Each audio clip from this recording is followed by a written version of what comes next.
Hello again, it's Becca at Yukon Ready Jewelry and Beads. My channel, Yukon Ready. Yeah, I'm getting better at the YouTube thing. I wasn't so great at it for a while. So, I am wrapping up an order for this dino bone. You can't really see it in the camera, but it's really got a cool pattern in it. So I figured I would do, because I'm doing square wire with this one, I figured I would do a tutorial. So, how I measure. I measure this part here is bail and embellishment size. So there's half, that's to the bottom corner of the thing, so that's half of the amount I need. So that means I need to take it to there. And that is where I will clip it. So I have this piece already, so I know exactly how much I need for my other square wire. This is sterling silver filled wire. It's not full sterling. I don't always manage to afford full sterling. Well, I would certainly always like to manage to afford full sterling. Here we go. Gotta be gentle with this wire. I don't want to put too many marks in it, because then that's a whole lot of working with it afterwards. So I've got 3 there. I'm going to do one more.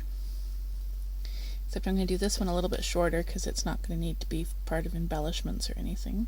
So, can you see? There we go. See, I'm making it about that much shorter, and then I'm going to clip it right about there. There we go. Put my square wire away. And this is some half round. I don't have very much left, but you really don't need a lot for these types of things. So, take my square wires and line them up and do the end trimming so I'm not poking myself as I am going into the mat, into the mat, into the mat. Now, I've had people tell me that my terminology is too advanced for beginners. Well, I apologize. I really do this so that people can learn and take what they learn and make their own stuff. I mean, if you really feel the need to directly 100% mirror what I did, then feel free. But, okay. Back to the piece at hand here. You know what? I need my pliers. I need my pliers to flatten that out. I don't know if you can see it on the camera there, but there's one, that second one right in there, that is sitting on edge, which would be, the term for that is square on edge. There we go. Now I've got it flat. So I'm grabbing it with my pliers. I'm taking my half round and I am making a hook.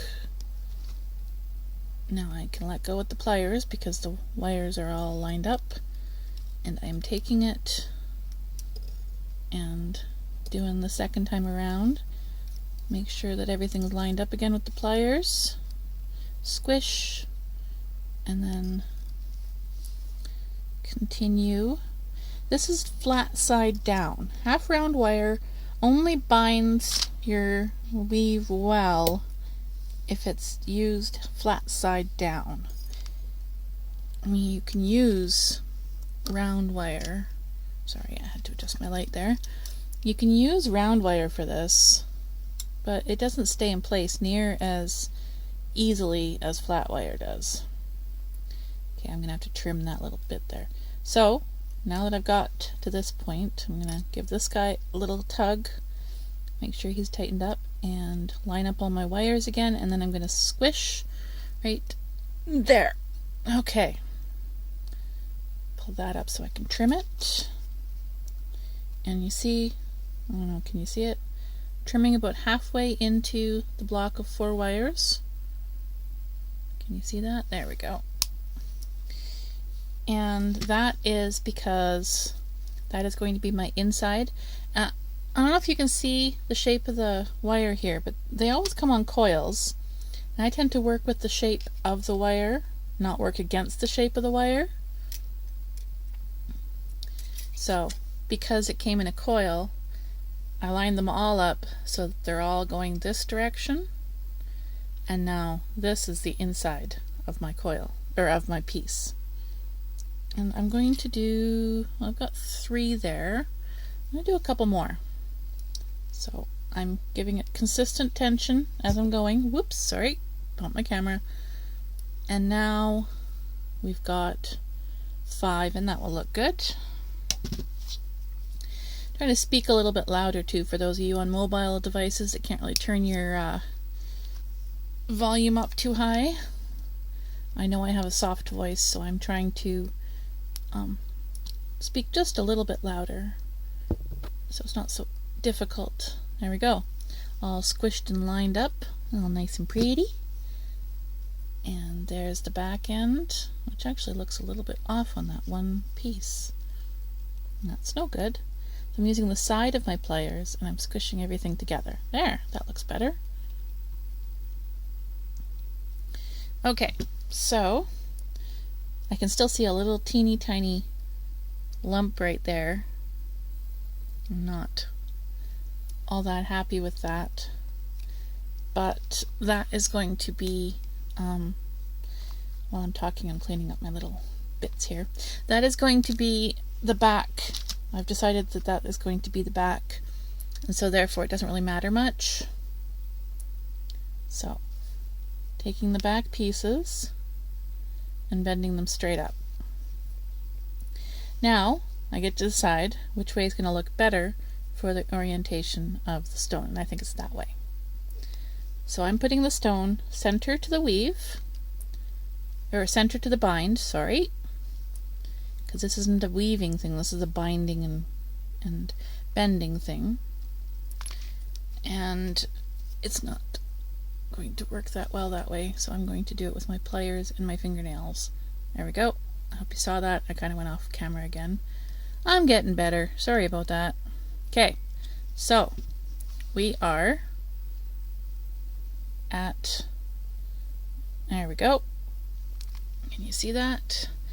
That is, so I want to have all 3 of those lined up properly, and then I'm going to push them in there, and I'm going to push them in here. And by lined up properly, I mean none of them are twisted or bent underneath or bent over.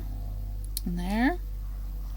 Now that I have the basic shape, I'm going to take the stone back out, and these back wires I am going to just kind of ease them around in the same basic shape as the cab, which is the slang term for the rock, cab, cabochon, all those lovely things. Okay, now we need to make something. See, right now it just falls out. So that's all it, you know, it won't stay in no matter what we do at this point in time. Not no matter what we do, but I think you understand. So I'm making, see how far up I went? I want, a lot of people think that you have to have your these things at the same spot on every piece. I don't agree with that. I think that it should be according to your piece. Did you see that? That was me bending over to catch. See, I don't want it to go all the way over though, so oops. I have to file that out. There we go. So I did just a little capture piece, and I'm paying attention to where my wire is sitting, because it's really easy to twist your wire as you're bending, and then you end up with this really weird, interesting twist. So then I'm going to, there we go. Now, I have to take the stone out and do a little bind here. Got to make sure that that stays in. Actually, I'm going to take this back piece and give it a little bit of a bend as well, so that it will sit. Oh, but if you see, they're fairly far apart, so I'm going to have to flatten that again. I don't want to work this too much. When you work wire too much, it gets brittle, and then it breaks as you're working, and that really, really sucks. I've had it happen. Okay, so see how these kind of want to bend over? You really want to make sure that everything is lined up properly before you bind things, because it's really hard to fix it afterwards. So now I do, oops, as my half round decides to flip, hook, and that. Now where do I want this positioned? I want it right about there, so that I have a little bit of room there to put it over. So pull, and before you squish anything is when you adjust and make sure that all of your stuff is set in the right spot. Now I hate waste, so I tend to, when I do the hooks, I go backwards instead of just trimming it when it's done. Now this is not lining up. Come on. I've got 4 of you there, but I've only got 3 trying to show through. What's going on here? See? I don't know if you can see it right there, but it's kind of going underneath right there, so I need to grab from the back. There we go. And is that going to reach all the way around to the back? I guess we'll find out in a second. Squish. And grab that little hook and push, push, push, push, push. And there we go. Now I only really want 3 on the side binds, so this is far enough away that I can bend it over and it's not going to show on the other side. See, watch. Bend, bend. See, bending it around takes up some of the length. And there we go. I'll just grab these little guys. Squish and bend. Got to be gentle with your pliers so you don't mess up your wire. Ha! I'm a poet and I didn't know it. I'll give that a tug. Give that a tug. And give that a tug. Okay. Now let's see how well positioned that is. Alright, that works really well. And then that guy can just go in farther on the back. On these square wire ones, I don't really care so much how they look front to back, because it's not a big deal. Whereas my woven stuff, I mean, it's got to look clean on the back, but I don't usually make them reversible with the square wire ones, whereas I do make them reversible with the round wire ones with all the weaving.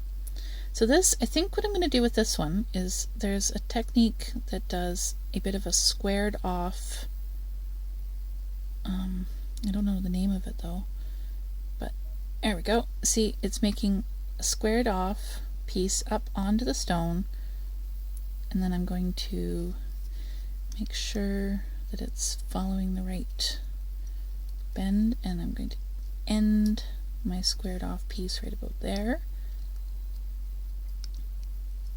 And then see, look at that. Now shape it to the stone shape, and you can see the basic idea. Now I get to bind up here. I should bind down here too, but I didn't bind down here, and I didn't bind here, and I may choose to afterwards, but those are going to be, if you look, 1, 2, 3 wire binds, because this is down here. This side would also be a 1, 2, 3 wire bind instead of a 4 wire bind, like this one is 1, 2, 3, 4 wires. Now this is going to be difficult because I don't want to straighten all of these puppies out, because I'm still using the natural curve of the wire to lessen my tool marks. And hey, if I use terminology you don't understand, please feel free to ask. You can find me on Facebook. Yukon Ready Jewelry and Beads. Or you can comment on here. I do check my comments. Sometimes I can help, sometimes I can't. And if I can't help, maybe I can direct you to a place that can. Oh, see, we're all bundled up there again. There we go, all four. Except I want to grab it on the other side because I'm going backwards with my wire. There we go. Now, I wish I could do an official tutorial of this stuff, but anybody who follows me on Facebook knows that I don't measure with a ruler. And you guys are seeing that pretty quick here too. I do not like rulers. I don't know why. I don't really like math either, but that's why I'm doing the wrapping and not the silversmithing.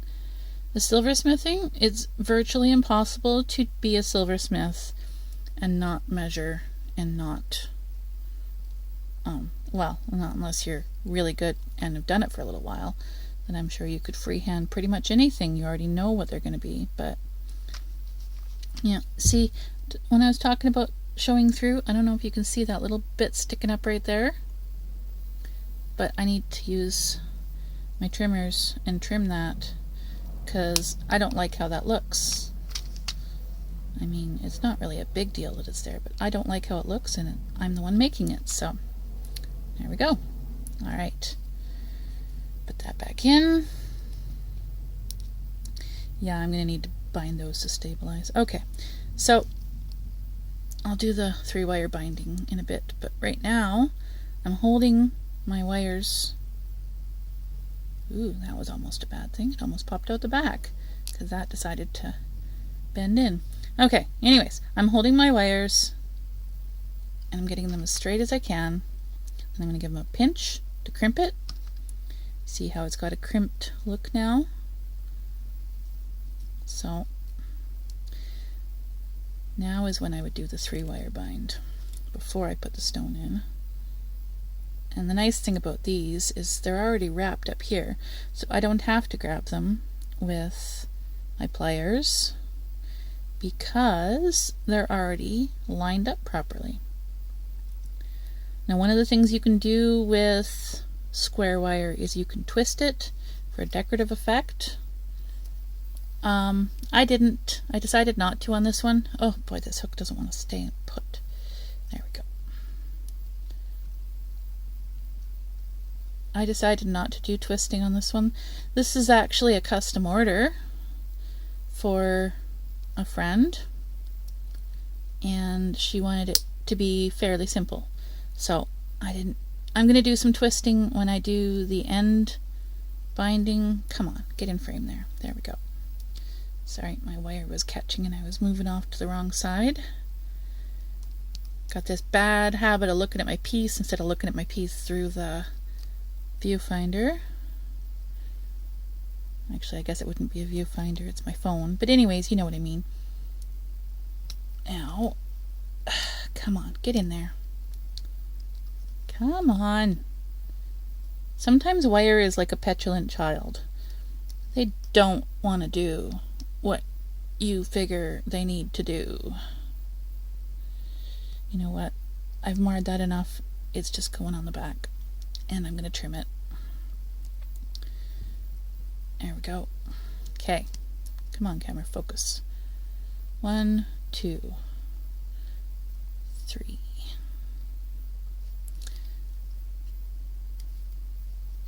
And bend it through there.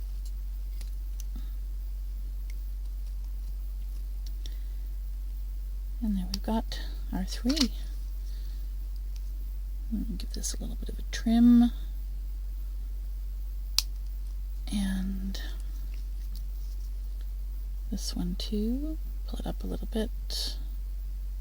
Can you see where I'm trimming? I guess I should do it the other direction. There we go. Now, squish, squish, squish, and then squish that way. And you see that, I don't know if you can see it, that it kind of sticks out a little bit right there. I'm going to take it, bend it up, and then I'm just going to give it a quick little tug and then bend it back over again, and that should line it up. I always do adjusting and stuff like that. I like things to look even and like they were supposed to be that way. But you know, the sign of a good artist? The sign of a good artist is making mistakes and knowing which ones to keep. Now, do I need to bind that one too? I think I might.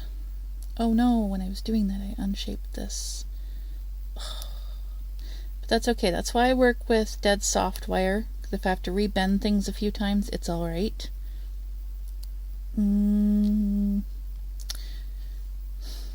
Yeah, I'm going to have to bind there too. And I hope I have enough. This is the last of my half-round wire for now. Got some more on order, but, you know, living up in the frozen north, things take a while to get here. It kind of sucks sometimes. I always want to make my customers happy, get them the things they want when they want them, but sometimes you just have to wait. It includes me shipping out, because, you know what? Sometimes that takes forever too. There we go. And pull that tight. Woo! Come on, get in there. And squish.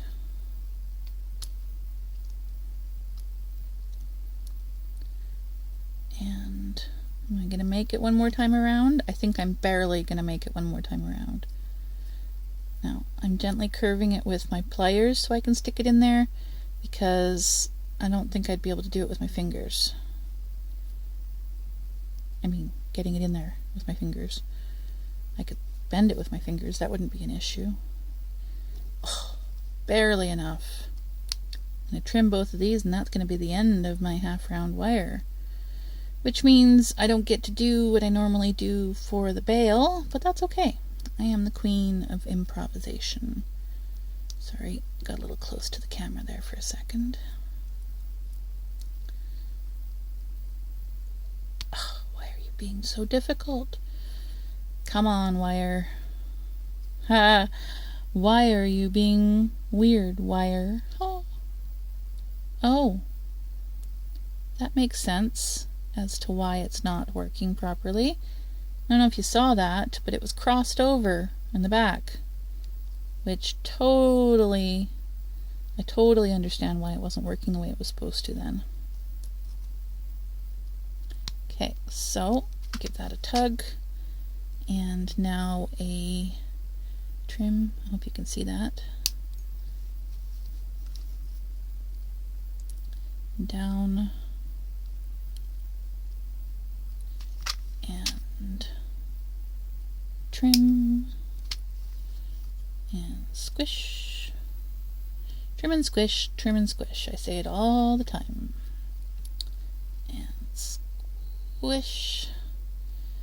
The thing with metal doesn't move fast. Metal moves slowly. If you try and move metal fast, not going to work so well.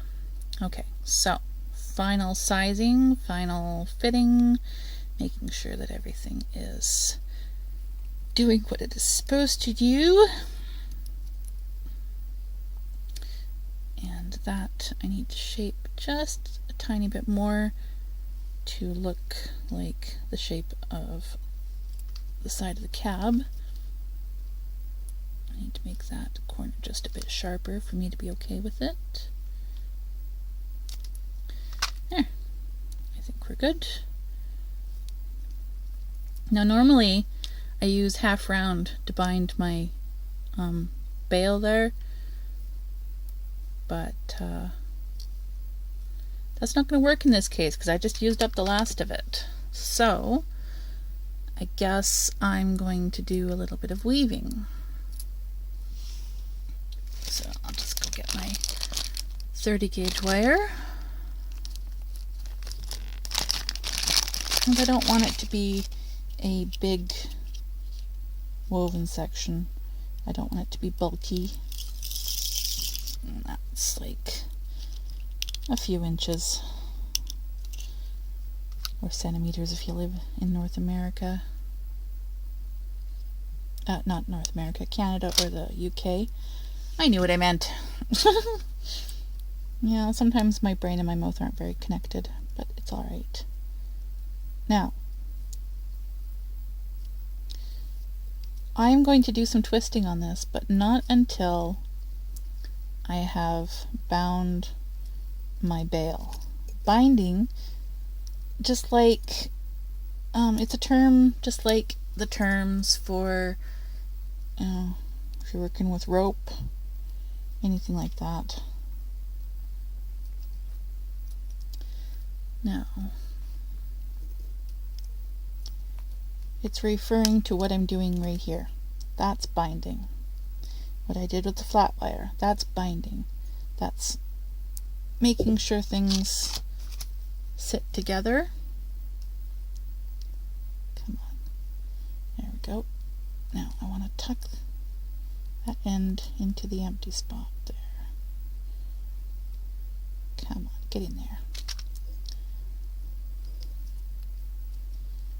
And a couple more times around and slide that down. Now I'm going to shape this like that. What's going on here? Squish it down a little bit more. Hold that and squish again to shape to the square. The reason I use 30 gauge is because 30 gauge is small but not as flimsy as 32 gauge. Once you get below 30 gauge, you can't really use your wire for any structural anything. It kind of needs to be just for decorative. Okay, so what I'm trying to do here is find a couple of pieces that are about the same size. So I don't know if you can see those two in the back there. They're going to be my bale. So I'm bending down everything but them. They get to stay put. Now I am twisting my wire. I'm not going to twist every piece. Get out of there. And why I'm not going to twist every piece is because the twist is a decorative accent.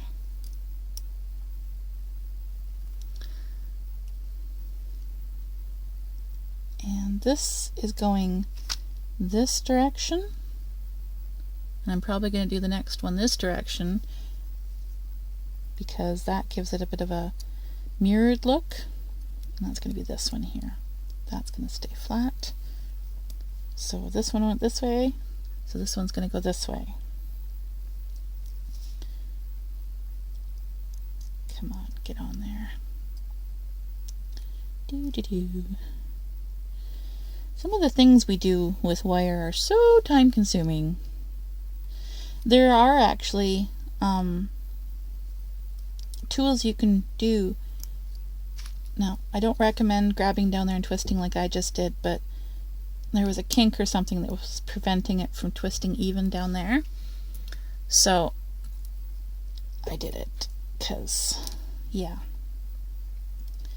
Alright, so these guys are going to swoop across to hold. Sorry, I was out of frame there. Let's try that again. Okay. Getting used to the being in frame thing. Swoop across and swoop across, but this one I want to be just a tiny bit lower than that one. So this guy gets a nice little hook like that, except I have to straighten it out. And then one of the reasons why I didn't push that frame, see that gap in there? Well, that's the reason why I did that. And then this one is going to, I don't have enough room in that side. Okay, apparently I'm going to trim that one and do the same thing with it. Except Need to pull it out a little bit. Can you see that? How I'm pulling it out a little bit? There we go. And then we give it a trim. Didn't do that one into the mat because I was holding the end, so it's not just going to go flying and embed itself into my feet at a later date because I couldn't find it. Okay, so we have, yes, those are very visible, but you'll see how I'm going to actually finish that up. So I'm going to do a part 2 now because I've done the basic. Now part 2 is going to be, woo, that's distracting. Part 2 is going to be the color of crystals I'm putting on these ones and the bail. So it'll be much shorter, but